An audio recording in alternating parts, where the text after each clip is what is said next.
Hi, this 5-minute solution gonna show you how to set different notification sound for different apps.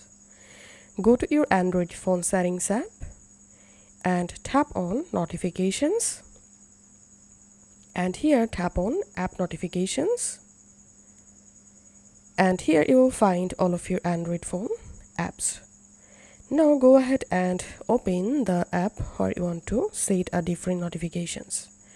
So I'm going to opening messages, and here tapping on notification categories and tapping on new message, tapping on sound, and now as you can see this message app notification selected default.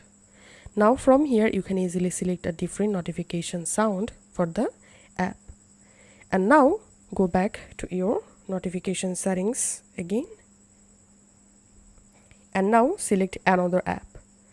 I'm opening Instagram, and now again tap on notification categories. Here select any option to customize notification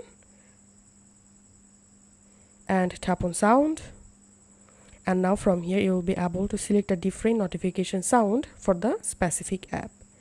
So that's how. Go ahead and open app notification settings and select different notifications per apps. If this video helped you out, please leave a like and leave a comment down below. Thank you for watching.